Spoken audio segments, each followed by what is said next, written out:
Αυτό τώρα δεν ξέρω πώς γίνεσαι... Από κάτω. Δεν ξέρω από κάτω, αλλά δεν κάνει τις σημειώσεις εδώ. Α, αυτό.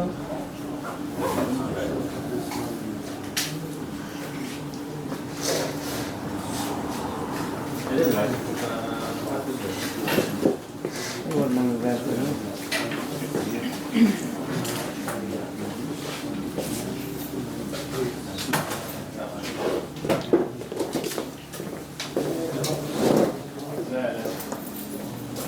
Okay, welcome to the event. So I will make a small presentation about detection for conservation.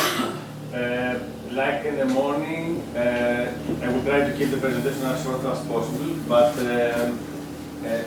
the intention of the presentation is to give you a little bit of a taste what dogs are doing, what we are doing as an organization, and also how you can actually use dogs for detection of wildlife. If you have a question that needs a lot of analysis, keep it for the end, and then if it's something short that you can interrupt me, have no problem. So, yeah, the powerful ally for research.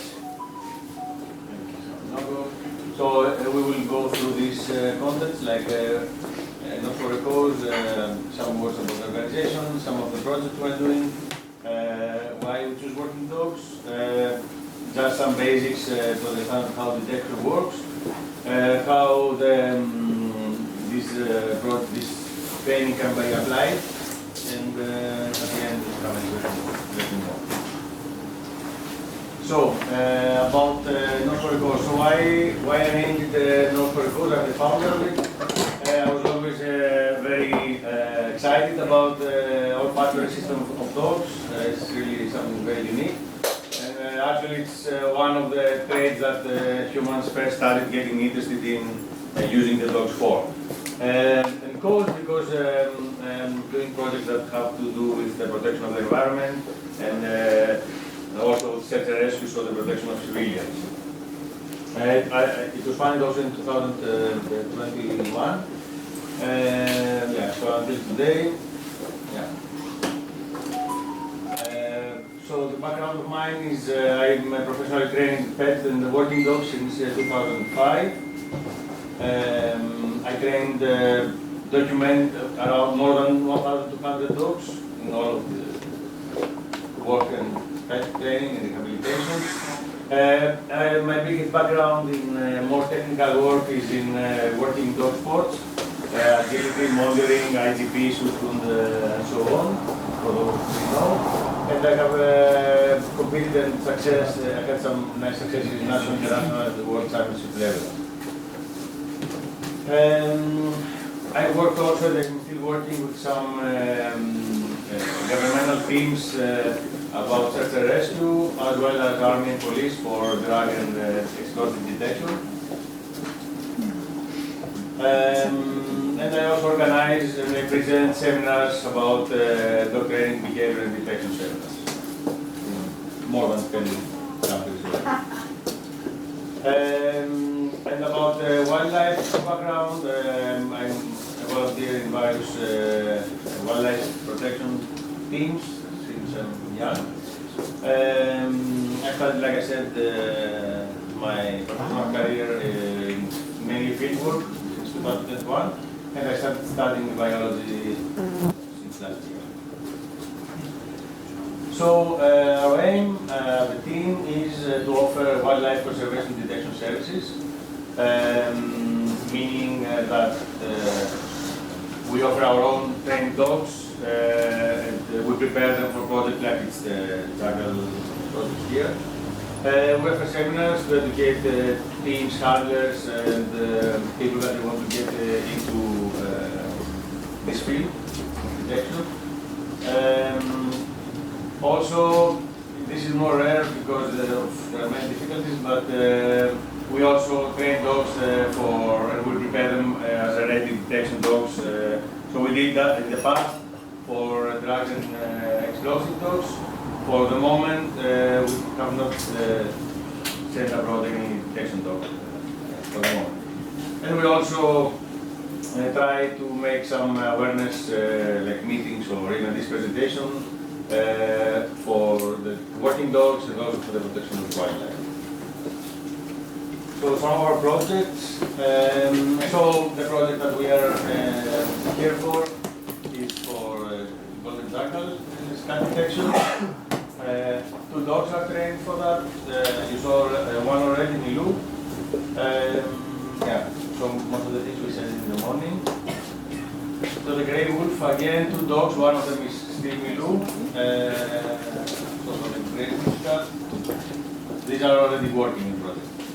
For the lynx, so for lynx, as you, most of you know, we don't have the presence of lynx in 6 districts, right? 6 years. But we are preparing a dog for maybe collaboration with neighboring countries about lynx presence. Yeah, I will talk a little bit more about the preparation later. We also have 2 dogs for bad carcass detection. Actually, at the moment, is 1 Labrador and a Malinois. And for cave beating, so the dog you saw in the morning also, the border collie. So he is trained to detect, he's trained actually to detect, he's trained on these 2 dimensions of cave beatings. They were kind of easy to find in order to train the dog. And this will be corrected also why you use this red material for training. But the idea is not to specify the detection on specific dimensions, but in general cave beatings.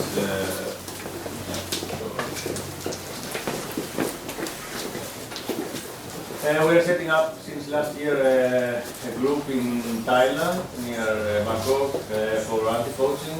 So they have 2 dogs working there. We'll see how this is going.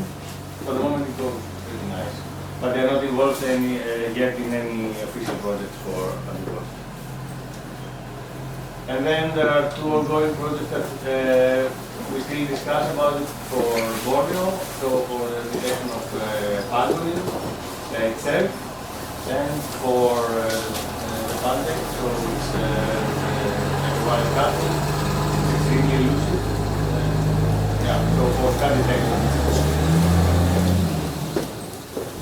And working dogs. So why we pick working dog breeds? Actually, all of dogs actually they are very good in sniffing. So no matter the breed, even the pug or bulldog or whatever, they have a pretty good sniffing capabilities.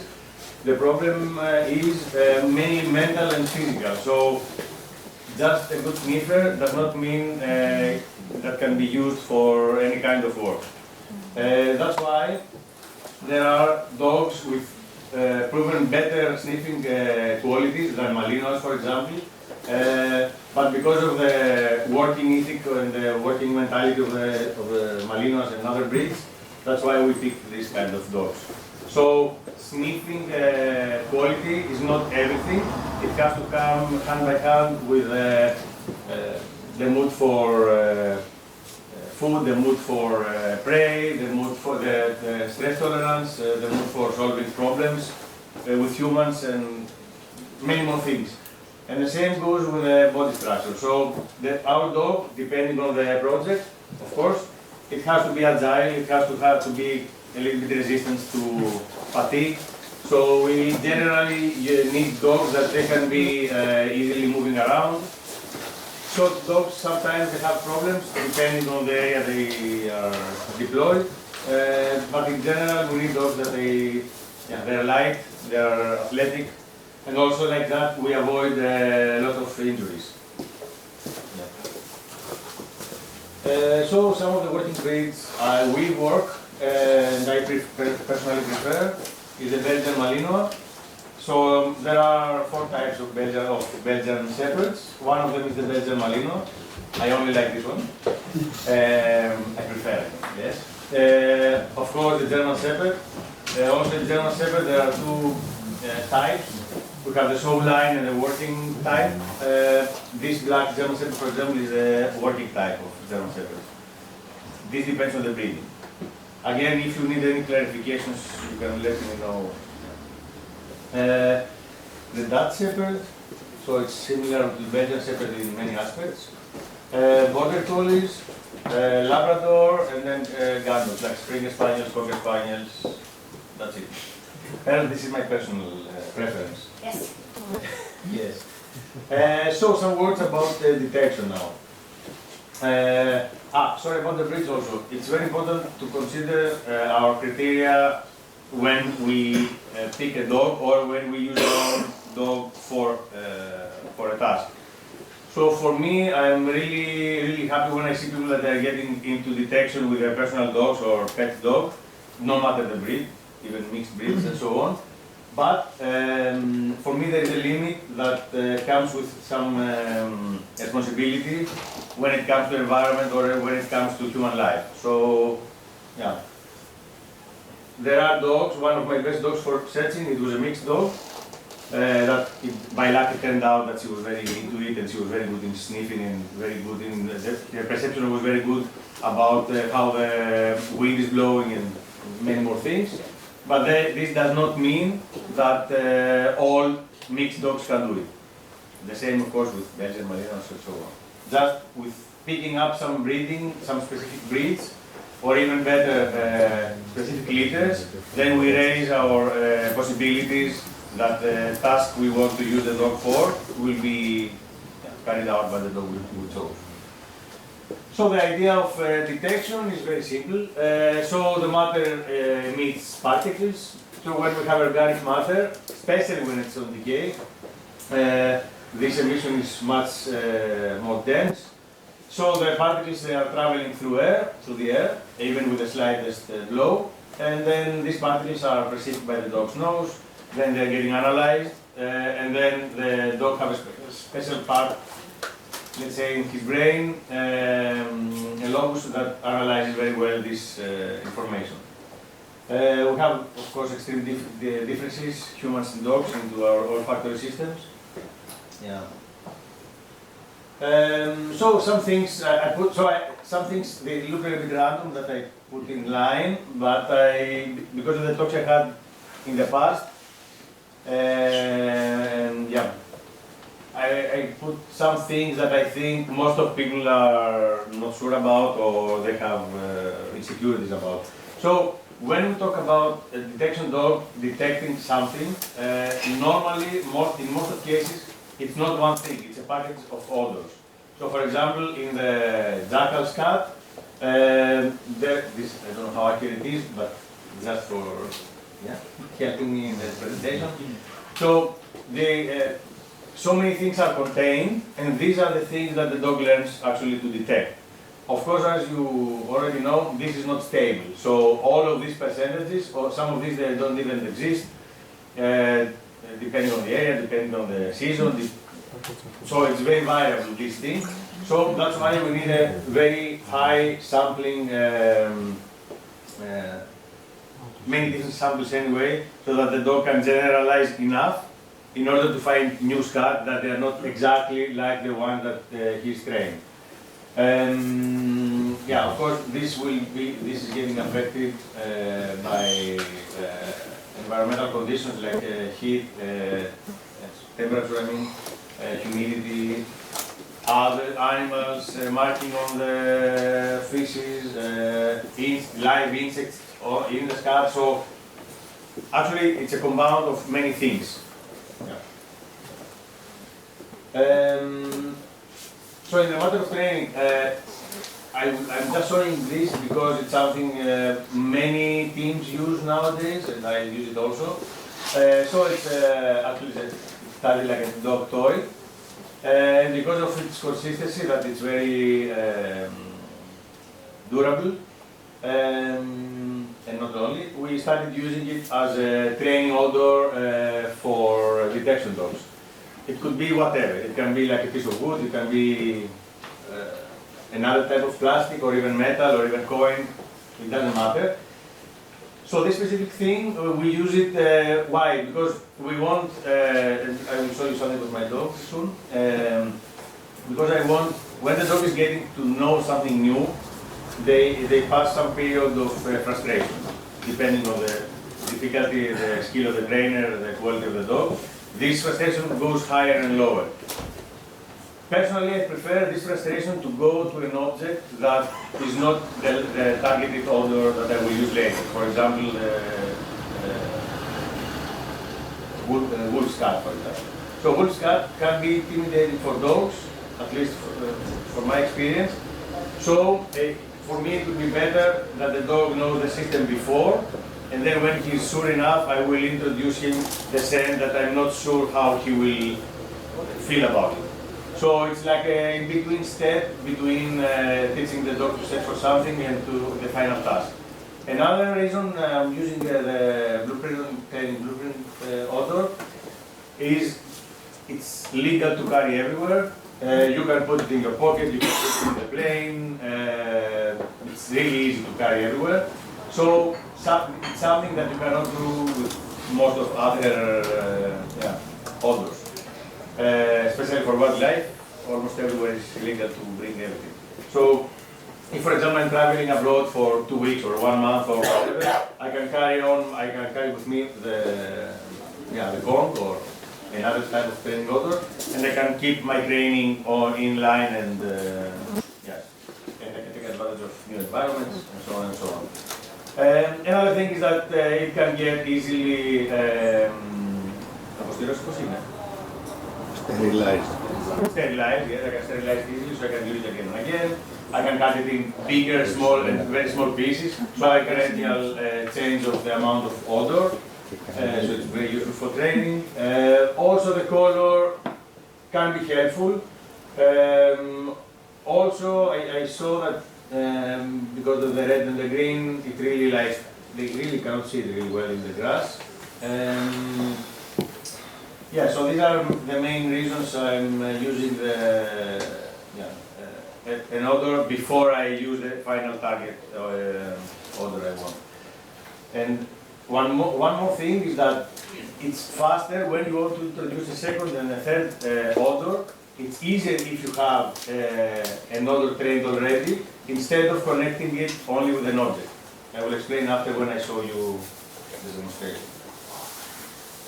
Yes. Again, because I'm a little bit pressed with time, I don't know, I guess there's a pressure of time. That's why I'm a little bit, yes, but let me know if something is totally out of understanding, yes. Okay, so generalization and discrimination. In one part, when we work with wildlife or wildlife products, we want the dog to search, let's say, for JACKAL cat. Personally, for example, for this project, I want my dog to find every JACKAL cat. So whatever comes out from the anus of the dog, I want it. No matter what the jackal have eaten, if it's a male or a female, or in heat, with puppies, I don't care about all of these things. So this means, in training, I have to prepare the dog for that. So, because for sure he will not find something that he found before exactly, because it's never the same. The more samples I trained my dog for, the easier it is for the dog to find me new samples. That's why it's not very easy to explain, like for example today I put around 20 samples in the field. It's not easy for me to give a correct answer about why the dog found 7 of them. It's not very easy. Actually, 7 out of 20 is not very low, at least for this area, from my experience. But still, there is a limit that you can be very sure about the reasons the dog will not show and indicate an odor. So the more we generalize, the more the rates of success is raising. But then, when we want to make a more specific type of search, we have to exclude a lot of things. So in the example of jackal's cat, I want every scat from every jackal, but then I don't want any scat from wolf, for example, from dog they have the same diet with the jackal, or even the scat of the dog that the jackal sprayed marked on it, and so on and so on. So in the same logic, but vice versa, we want to exclude as much as possible the odors the dog will face in his real deployment work. Yes, I hope it's clear. So we have the visible and non-visible target odors. So like I said in the morning, the visible ones, normally we were able to do it in the past by ourselves without dogs also. What dogs do is they speed up the whole procedure.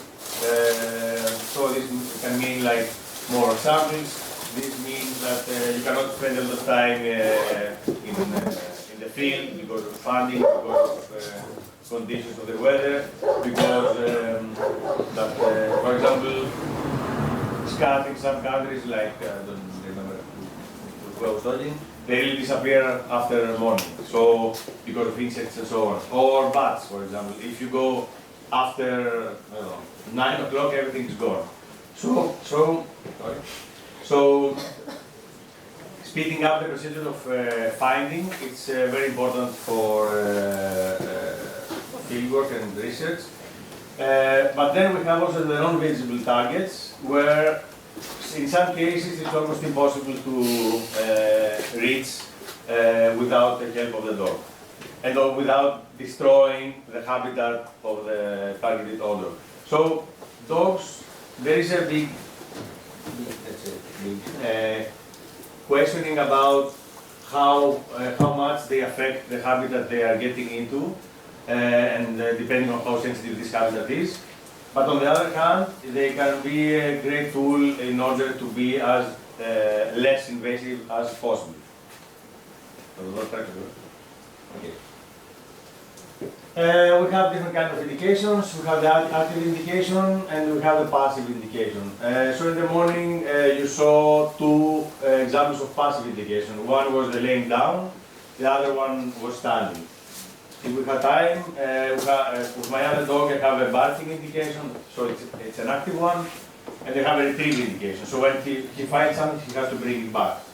Again, an active indication. Normally in conservation work, we mainly use passive indication because we don't want to interfere with the target, even if it's a live animal or not, or maybe the target can be harmful for the dog itself, or maybe we contaminate it. So in general, we're trying to avoid any contact or any big drama around our targeted odor. The border collie you saw in the morning, he's trained to keep a little bit more distance from the thing he's searching, because he's searching for something very delicate, which is the КΕΡΚΙΝΗΣ. So if they have a little touch or whatever, they get destroyed or even lost or even sniffed in. So in searching, I split it up in four, let's say, main categories of types of search. We have the hasty search. This is what we saw with actually both dogs in the morning. But hasty search is the type of search Milu is normally doing. So it's actually, it works like an extra tool while we are doing our detection by ourselves. But of course, in every one of them, the applications are many. We have the trail transect. Looks like something in between hasty and plot scanning. We have the plot scanning, I will explain a bit after, and then I have the guided one. So let's say here, this is an example of hasty search. So the blue line is the line the owner, the handler is following. So let's say this is a trail and this is woods. The wind is blowing from right to left. So this means, and the X's are targeted targets. So all the molecules of the targets will travel from the right to the left, obviously. So this is the source. The more far from the source, the wider the scent cone is becoming. But then it's also less dense, obviously. So you see now in this example, if I have a dog relaxed and I don't send him in specific places to search, what I'm getting is that if there is some scat on the trail, I will sit by it myself and I will collect it. But if it's a little bit outside or a little bit hidden, there's no way I will find it. But then, if it's here and the particles travel until the line of the dog will pick up, let's say, here the particles, and then he will follow by himself because it's very natural for them. We also enhance it with training, of course, and he will find the odor. If it's too far and the particle cannot travel that far because the wind, for example, is not so strong, then these particles will never reach the line of the dog, so he will miss this one. And of course, if we let our dog search and the scat is here, this is very important for many people that really cannot understand, that they're not in dog training. Even if the dog passes 1 centimeter from the scat and the particles, they don't get into his nose, he will not see it. Okay? So it's very important to understand the mechanics behind this, especially in order that there is a good cooperation between the researchers and the dog handlers. Okay? So it's not like magic, you unleash the dog and then the dog has some radio and he goes yes, immediately there. So if the particles does not go to the nose, no way that he can find anything. We have then the trail transect, so I do this with my other Malinois, and she had a background in search and rescue, which is one of the typical types of search. So in this case, again I'm following the trail, and then I'm guiding the dog to search like 20, 30, 40 meters depending on the training, inside the forest or the fringe or whatever. So by this, of course, he will jump into some scat because he will go further than the trail. One thing is that, and the second thing, which is very important, is that he will not pick up only this extra space, but he will be able to pick up scents that are even further. So if this scent is in 100 meters and my dog reaches 50 meters here, he will be able to reach something that is 100 meters away. So, yeah, so this is, of course, the more technical we are getting, the better quality of the dog we need, the much more work and consistency we need, and so on and so on. Yes. And then we have the blood scanning. So the blood scanning normally is used, it's used for if we want to find out everything in the plot we are splitting. So, because it's very important for us not only to find, but to not find also, in order to say the presence or the lack of it. So then the search tactic is much more dense and much more analytic, because it's very, very important for us to be sure that there is nothing in this plot. This comes again from my search and rescue background, that when you deploy a dog for after an earthquake, for example, and you let him search, you have to be 1000% sure there is no one alive left behind. So it's very important that you do a very thorough search and nothing relaxed. And then we have the guided search. So this means this is even more detailed, and normally this is for things that they are very hidden or very small, that the molecules cannot travel far because they are not emitted so much. So then this can be done with a leash or even without the leash but very close to you. So you see the blue line is my path and the red line is the dog's path. So you see he's able to detect only the targets that they are very close to our line. But these normally they have to be hidden or because they have to have a purpose to be so close. So if, for example, we are searching for beetles in trees, or even like infection, like some bacteria or what, I don't know what it could be, then this will be done only this way. Of course, this raises the difficulty in terms of how long the dog can work. The distance that you cover is very, very short because you are making much more detailed work. It will be able. Actually, I will show it now fast.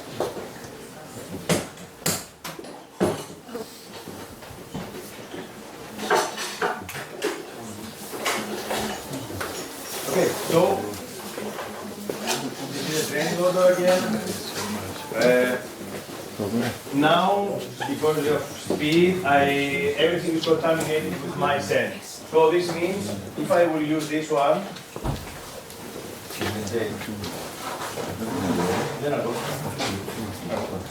let's say the dog has to find this piece, for example, which is small but very doable. I don't put out only this, put it for example somewhere, I don't know, here and nothing else. Because Θες την οδύνη από τους ξύλους.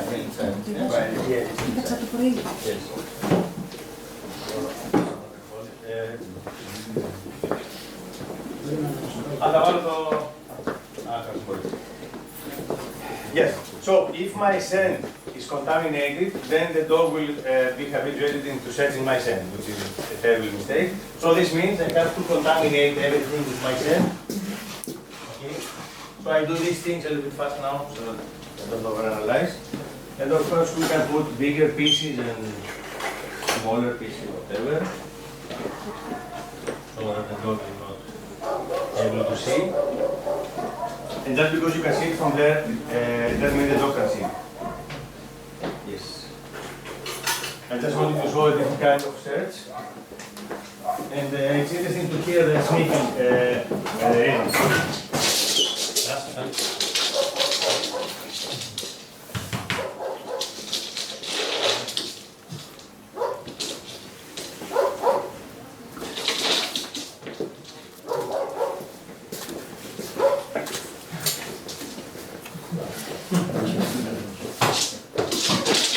So you can see, when he finds something, his task is just to freeze.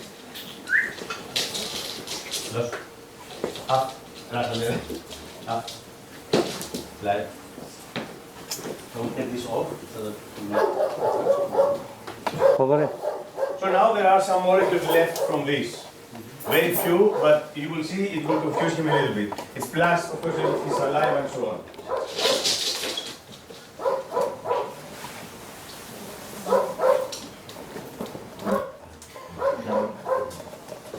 So it's important now to not reward, of course. So I know what is happening, and I know where I put my sample. And also, waiting is very important in order to let him know that this is not the scent. So if he has if he's getting like disappointed easily, then actually you really lower the range of possibilities you have.